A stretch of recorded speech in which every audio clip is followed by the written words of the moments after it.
کیا آپ نے کبھی سوچا ہے کہ موت کے بعد ہمارے جسم کا کیا ہوتا ہے؟ کچھ لوگ اسے دفناتے ہیں، کچھ جلاتے ہیں، لیکن آج ہم ایک ایسی جگہ کی بات کریں گے جہاں لوگ اپنے پیاروں کی لاشوں کو پرندوں کے حوالے کر دیتے ہیں۔ السلام علیکم ناظرین، خوش آمدید۔ میں ہوں آپ کا میزبان ریاض علی یوسفزئی۔ آپ دیکھ رہے ہیں ہمارا چینل جہاں ہم دنیا بھر کی انوکھی رسومات، چھپی ہوئی روایات اور حیران کن سچائیوں کو آپ کے سامنے لاتے ہیں۔ آج ہم بات کریں گے ایک ایسی رسم کی جو نہ صرف چونکا دینے والی ہے بلکہ سوچنے پر مجبور کر دیتی ہے۔ جی ہاں، ہم بات کر رہے ہیں تبت کی آسمانی تدفین کی، جو نہ صرف ایک رسم ہے بلکہ ایک گہری روحانی روایت بھی ہے۔ تبت، جو ہمالیہ کے بلند پہاڑوں میں واقع ہے، ایک ایسی سرزمین ہے جہاں روحانی عقائد اور فطرت کا گہرا رشتہ ہے۔ یہاں کے بدھ مت کے پیروکار موت کو زندگی کے ایک نئے سفر کا آغاز سمجھتے ہیں۔ آسمانی تدفین یا بدھ مت کی اصطلاح میں جھاتور ایک ایسی رسم ہے جو اسی عقیدے سے جڑی ہے۔ اس رسم میں جب کوئی شخص فوت ہو جاتا ہے تو اس کے جسم کو ایک خاص مقام پر لے جایا جاتا ہے، جہاں اسے پرندوں، خاص طور پر گدھوں کے لیے کھلے میں چھوڑ دیا جاتا ہے۔ یہ سن کر شاید آپ سوچیں کہ یہ کتنی عجیب یا خوفناک رسم ہے، لیکن تبت کے لوگوں کے لیے یہ ایک مقدس عمل ہے۔ ان کے عقیدے کے مطابق جسم صرف ایک خول ہے جو روح کے چھوڑ جانے کے بعد بے معنی ہو جاتا ہے۔ اسے پرندوں کو دے دینا نہ صرف فطرت کے چکر کو مکمل کرتا ہے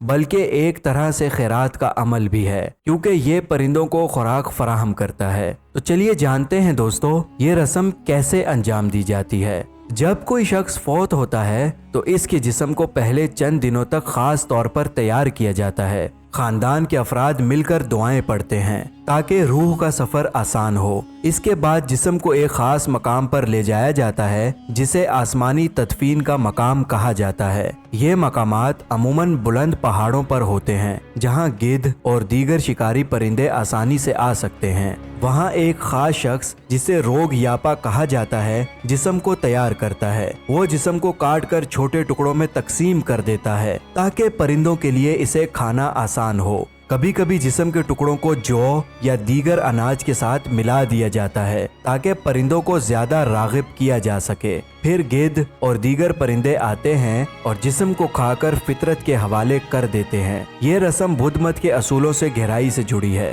بدھ مت میں سب کچھ عارضی ہے اور جسم کو محفوظ رکھنے کے بجائے اسے فطرت کے حوالے کرنا ایک عظیم عمل سمجھا جاتا ہے۔ اس کے علاوہ تبت کے سخت ماحول میں، جہاں زمین پتھریلی ہے اور لکڑی جلانے کے لیے کم ہے، آسمانی تدفین ایک عملی حل بھی ہے۔ دوستو، لیکن کیا یہ رسم صرف تبت تک محدود ہے؟ نہیں دوستو، آسمانی تدفین کی روایت منگولیا، بھوٹان اور بھارت کے کچھ حصوں میں بھی پائی جاتی ہے، جہاں بدھ مت کے پیروکار اسے اپناتے ہیں۔ تاہم تبت میں یہ رسم اپنی گہری روحانی اہمیت کی وجہ سے سب سے زیادہ مشہور ہے۔ دوستو، اب سوال یہ ہے کہ کیا یہ رسم آج بھی جاری ہے؟ جی ہاں، یہ رسم آج بھی تبت کے کچھ علاقوں میں رائج ہے، لیکن جدیدیت اور چینی حکومت کی پابندیوں کی وجہ سے اس کی مقبولیت میں کمی آئی ہے۔ کچھ لوگ اسے ایک قدیم رسم سمجھ کر ترک کر دیتے ہیں، جبکہ دوسرے اسے اپنے عقیدے کا ایک اہم حصہ مانتے ہیں۔ یہ رسم ہمیں کیا سکھاتی ہے؟ یہ ہمیں فطرت کے ساتھ ہمارے رشتوں کو سمجھنے کی دعوت دیتی ہے۔